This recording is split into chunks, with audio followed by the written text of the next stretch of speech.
So what that means is you can sell the beneficial interest in a trust on an installment contract, and the buyer can depreciate it, write off the taxes and the interest, even though they're not holding title. Why would you want to do that? Does anybody in here sell houses and be the bank yourself? You'll sell them on a contract? Sure. That's a great way to make money in this business. Be the bank. Cut those damn bankers out. That's how bankers make money. So you can do the same thing. You buy low, you sell high. Maybe you're paying 4.5% to the bank on your underlying loan, and you can sell it for 7%. That's a great way to make money in this business. Where can it go wrong?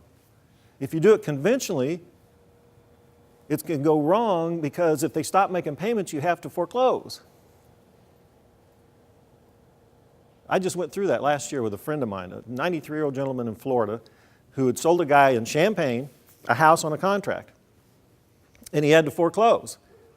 And he asked for my help, and I couldn't resist, so I helped him. It cost him $10,000 in legal fees and a year before we got the title back. So that's how that scenario can go wrong. So how do you avoid that? You sell the beneficial interest in the trust. That's personal property. Remember I said the laws are different for personal property than for real property?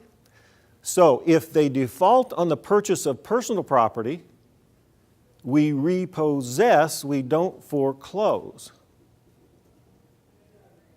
The light bulb go off there on some of you?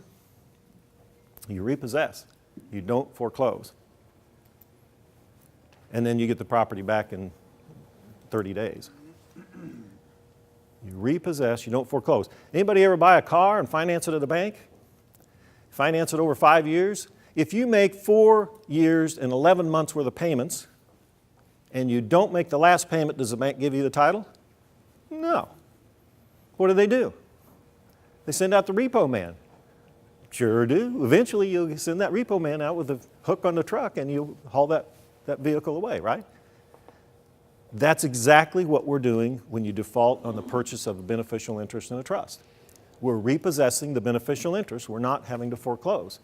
That idea was worth you coming today. That one idea. If you don't take anything else away, everybody who's on their phone just missed that.